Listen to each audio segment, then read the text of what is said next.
Hi everybody, welcome back to my channel. Thank you so much for clicking on this video today. If this is your first time here, welcome. Please think about sticking around, liking, commenting, and subscribing. And everybody else who has joined me recently, thank you so much. I can't even express how happy I am that you guys are on this journey with me. Thank you.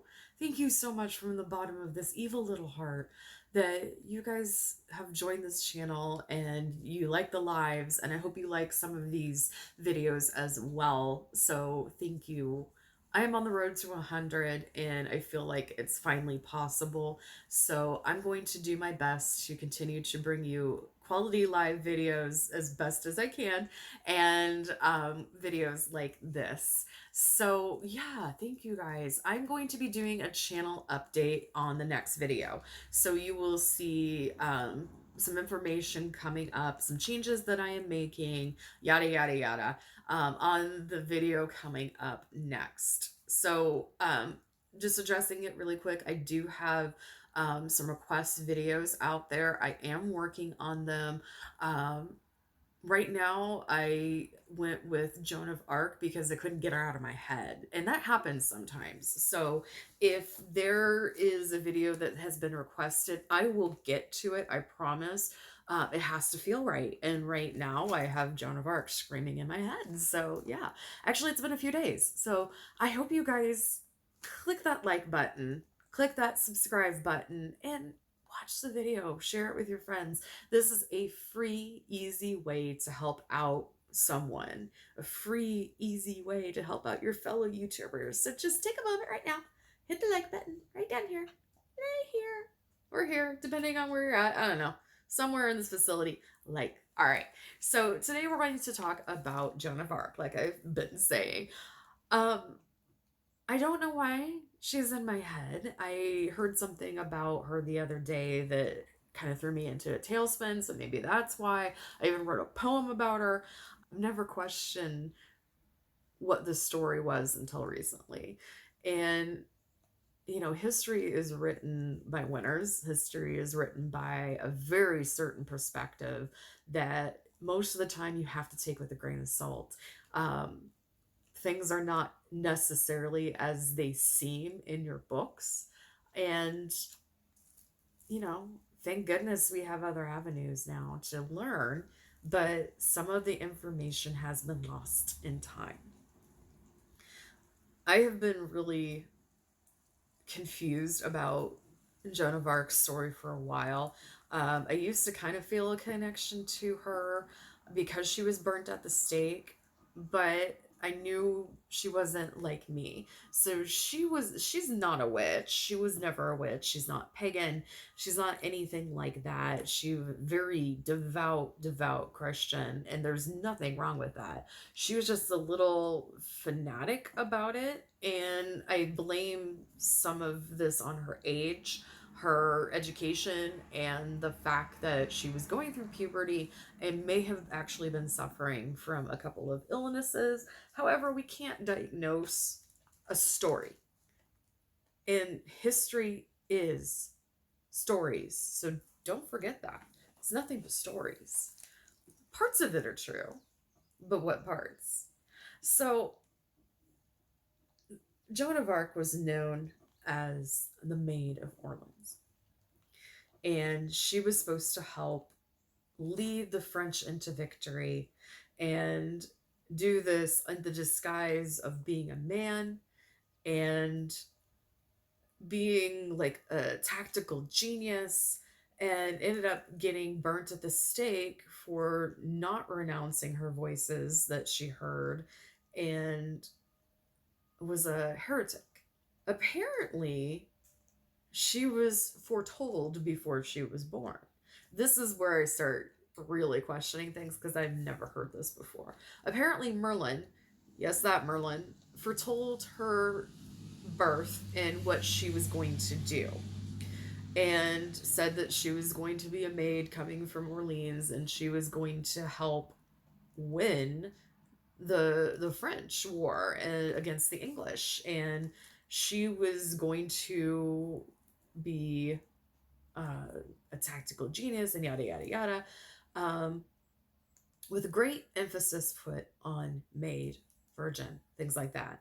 Um, just as a side note, this annoys the piss out of me because there's so much emphasis in the virginal sense that it just again makes me think this is all legend.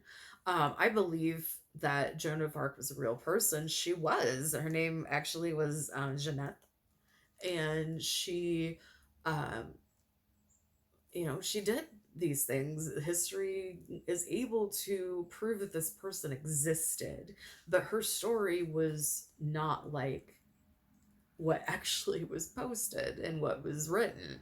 Um, I don't even know if Merlin was a real person. I believe he was based off of several real people and became a compilation. And then, you know, legends happened. What my problem is just seems more like a religious rhetoric when you look at the emphasis on virginal. And just like I said, a side note, and this is what makes me think that this is all just bull, is a penetration of appendage does not change you as a person. Okay? I just think it's the most ridiculous thing in the world. And I I don't know. It doesn't change you as a person. It's just it is what it is. And it doesn't make you any more holy or special than anybody else. And that has been a trope that has gone on for a very long time. There are plenty of people out there who have done some amazing, deep research about this trope, and it's all out there. I encourage you guys to go look at it because it's going to kind of make you sick once you realize this was a 12-year-old girl and you are putting this virginal trope on her. Anyway, apparently, when Jeanette, aka Joan, hit 12 years old, she started hearing voices.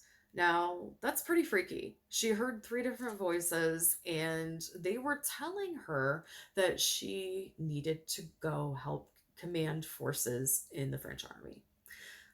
And this could be due to many factors, and it is very hard to diagnose someone from the past because we don't live in the past. We don't have the same exact situations going on. Could she be hearing voices? Absolutely. She could have. But it could have been for medical reasons. Like schizophrenia produce or usually introduces itself when you hit puberty. That's the most likely thing.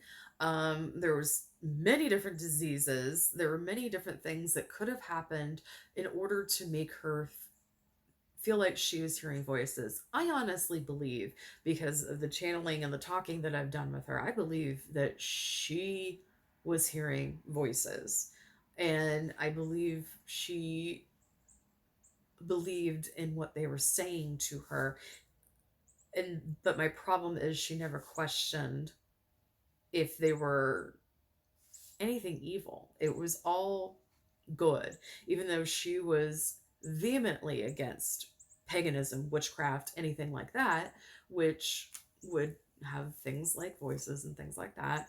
She didn't question if the voices were good or bad. She just did what they said. So she took off under the disguise of a man and helped bring the French army to victory 20 years later after her death. She helped. She did help a lot. During this time, it was not unusual for women to help lead tactical battles. And they were giving orders and things like that.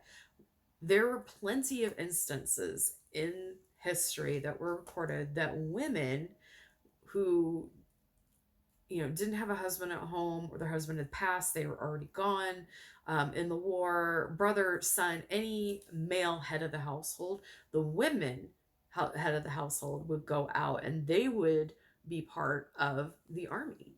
So it wouldn't be unusual for these guys fighting to actually take orders from a female, which is also diminishing females in history, but that's a whole other thing. I don't think she was a saint. I know she wasn't a witch because she just wasn't there.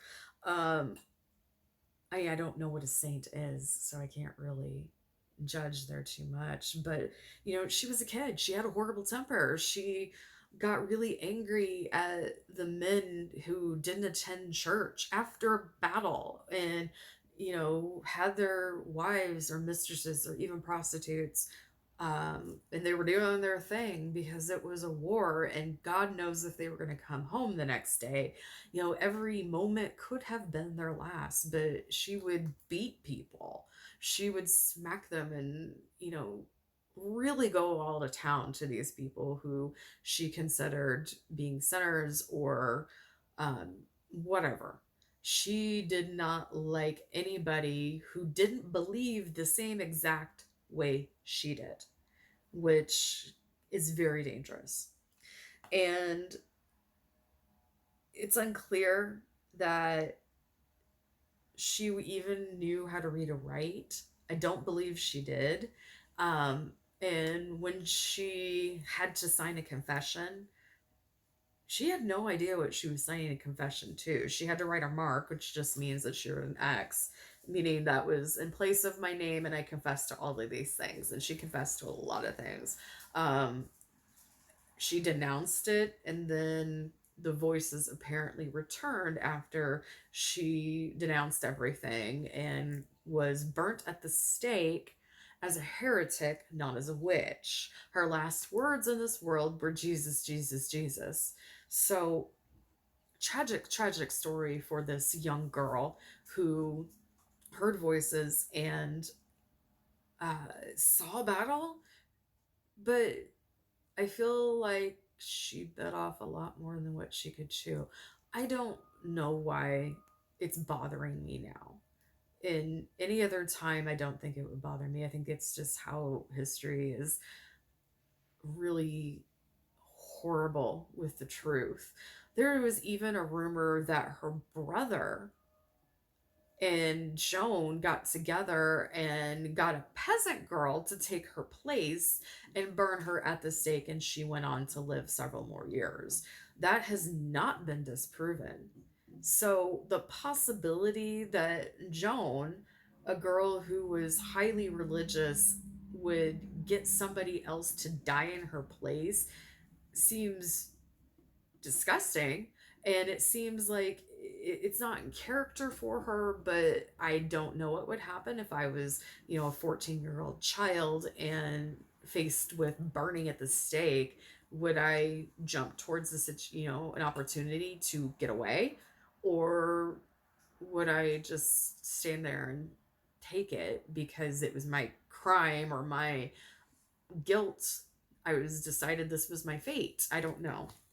But talking to Joan, she is so confused even now. I feel like she's spattered all over the place. In I know she heard voices. I don't doubt that. But I don't know whose voices she was hearing. Um, the bad part is she speaks French mostly, and I don't know any French. But she doesn't like what she has become here. She was not a saint, and she's saying this, not me. She said, I'm not a saint or a sinner. I was who I was. Um, I did my duty.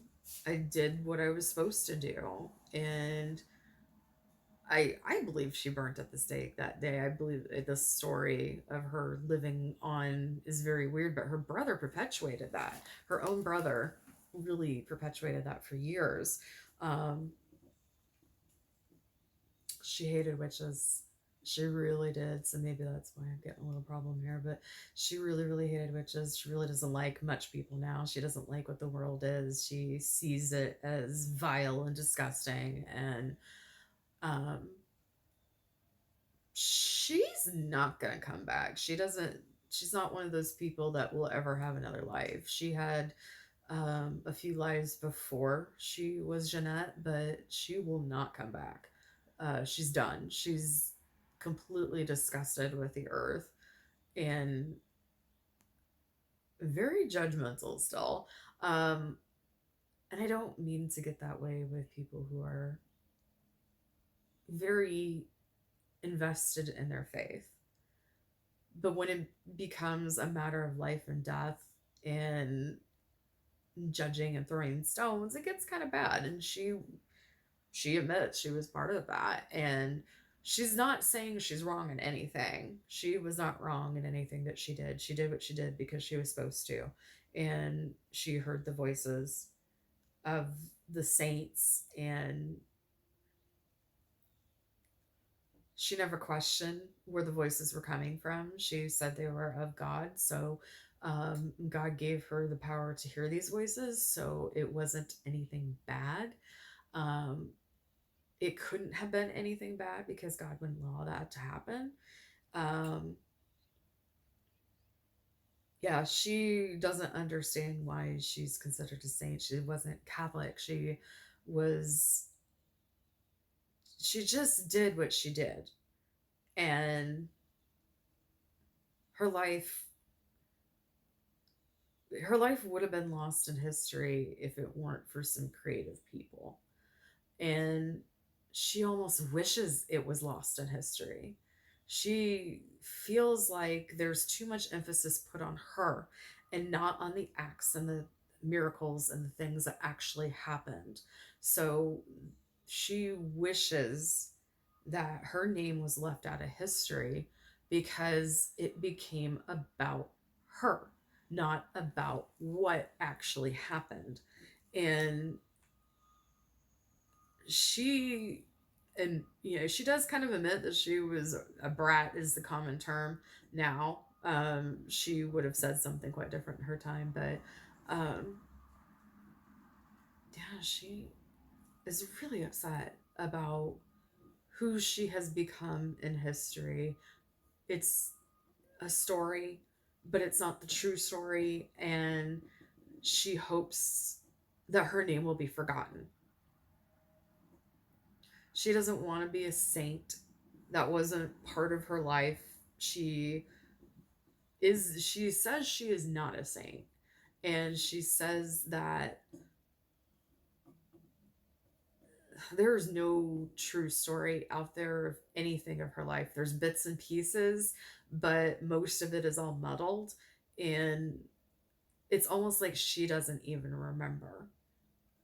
She might be choosing not to remember, but she does not remember what her life was like. It's also, she left it a very long time ago. Um,